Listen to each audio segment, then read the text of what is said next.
When we hear about celebrities claiming to be addicted to sex, there's often a collective eye roll.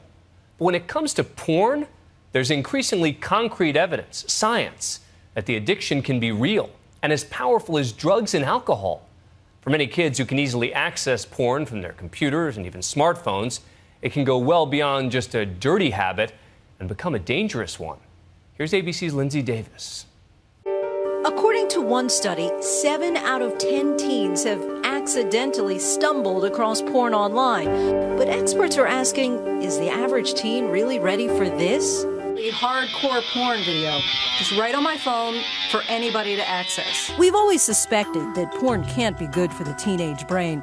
But tonight, a new study. Is there now scientific evidence to back that up? When he puts porn into Google, what does he think he's going to come up with? Probably pictures of breasts, maybe a naked woman. In reality, he is catapulted into a world of sexual violence. Gail Dines, the author of a book called Pornland, says for the average teenage boy, porn is his first formative impression of sex.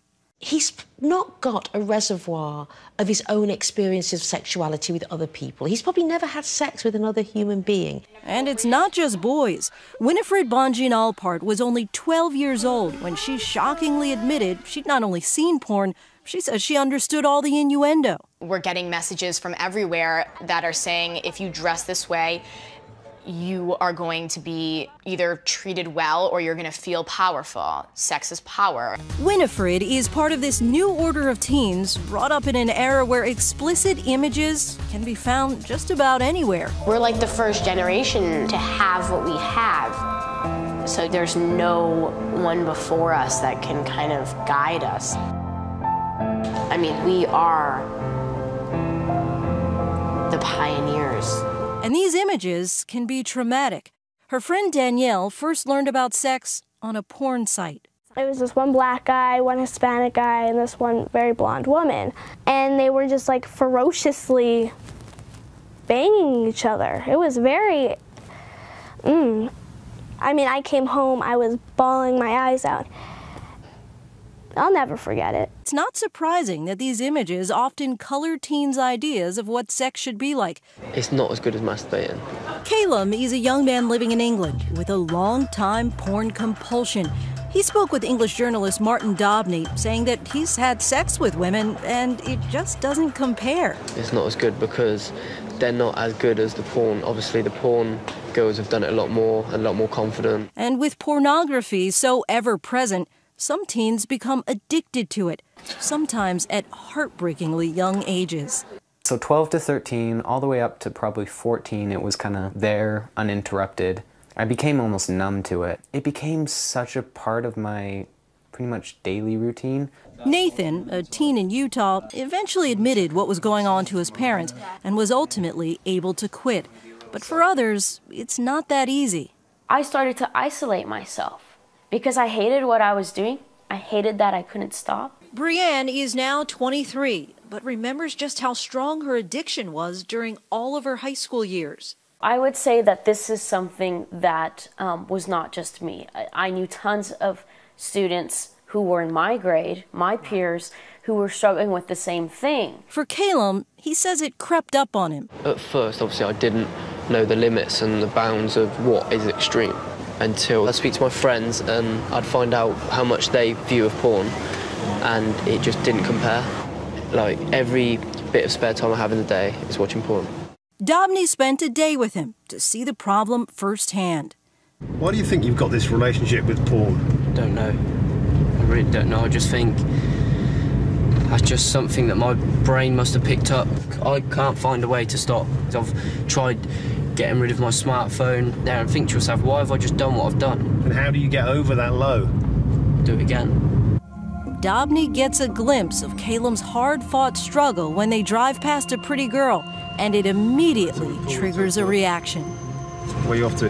Just gonna go to the toilet quickly. There he goes. Well, mate? Better? Yeah. So, be honest, crack one out? Yeah. So annoying afterwards. How do you feel now? Pissed off. Why? Because it's just like, for that split second, I just feel like it's the best thing to do, and then as soon as I've finished, it's like, why the f*** did I just do that? Well, that sounds like a drug addiction to me. Yeah, it is, virtually, because I can't stop it. But is Calum's internet porn compulsion the same thing as a true clinical addiction? Does it actually change a person's brain? Dr. Valerie Voon, a neuropsychiatrist and global authority on addiction working at Cambridge University, decided to find out. I wasn't sure what to expect when I first started this study, to be perfectly frank. And in part because we just know so little about it. In these images, you can actually see the pleasure centers of an addict's brain responding to their drug of choice. Would scans of young people with a porn compulsion show the same results?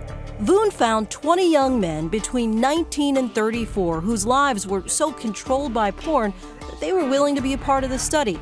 They didn't want to be identified, but they were willing to be scanned and compared to a control group of volunteers. The subjects were shown images of explicit porn to see if their reward centers would respond in the same way as drug users. When the data was analyzed, the results were astounding.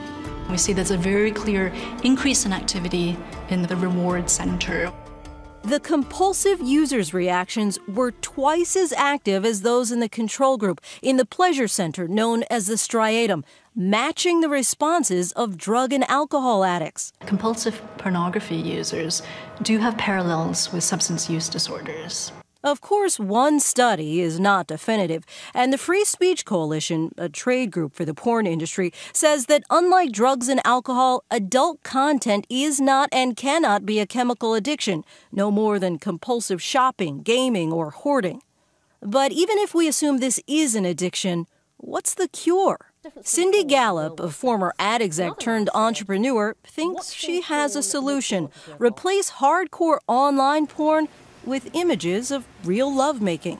She started a website called Make Love Not Porn, a kind of YouTube video streaming channel online where real-life couples give us a peek beneath their sheets. The site went public in January and already has more than 100,000 users. Children are viewing hardcore porn years and years and years before they will ever have their own first sexual experiences, and it's shaping their view of what sex is. That is why what we're doing is so important. Why don't you guys, kiss? Other producers, like director Jinsey Lumpkin, are making what they say are softer, more relatable depictions of sex. Porn is a fantasy, and it can't ever stand in as sex education.